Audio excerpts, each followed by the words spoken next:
Dear Marat Shakirzianovich and Rustam Nurgalievich, Your Excellencies, ladies and gentlemen, friends, we are pleased to offer the spatial opportunities we have for meetings like today's.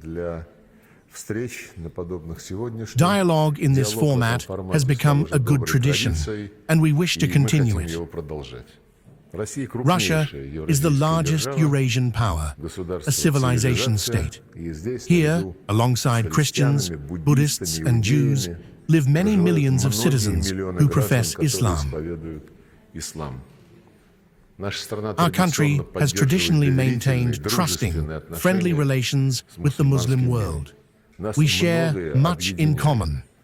This includes a commitment to building a just multipolar world order based on the principles of the UN Charter in their entirety and interconnectedness, respect for cultural and civilizational diversity, adherence in practice to the fundamental principle of the sovereign equality of states, and Article 1 of the UN Charter, which demands respect for human rights regardless of race, sex, language, or religion. We are united in our understanding that no society should tolerate the imposition of foreign values from outside, which undermine its historical roots, spiritual and moral foundations, and internal unity. We reject the pernicious practice of using unilateral restrictive measures, sanctions, against those countries that pursue independent foreign and domestic policies based on national interests and traditions.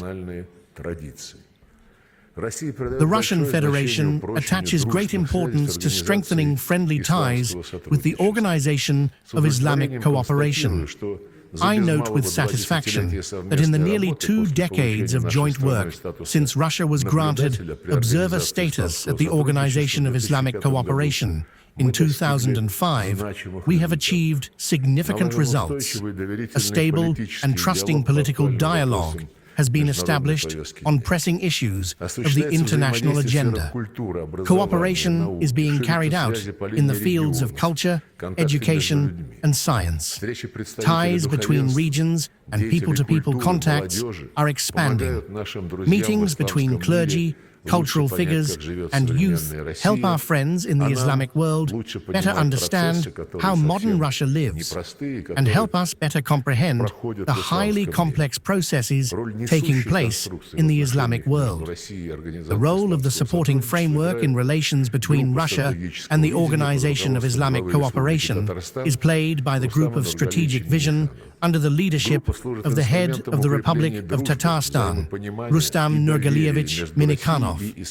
In essence, it is a unique platform for intercivilizational dialogue aimed at protecting traditional spiritual and moral values, as well as enhancing mutual understanding between the Russian Orthodox Church and Muslim organizations, and more broadly, between the Russian world and the Arab Muslim civilization. The development of relations with the Organization of Islamic Cooperation enjoys broad support in our country.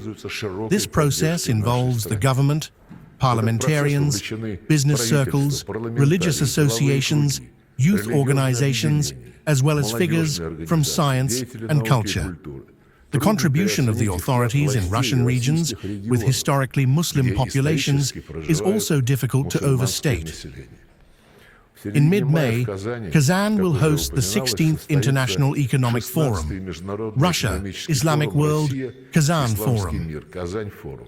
This major business event will provide additional momentum to our cooperation in trade and economic spheres.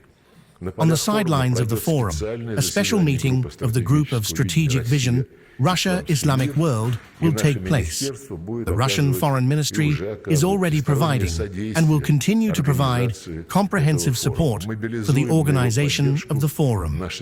We will mobilize backing for it through our diplomatic and trade missions.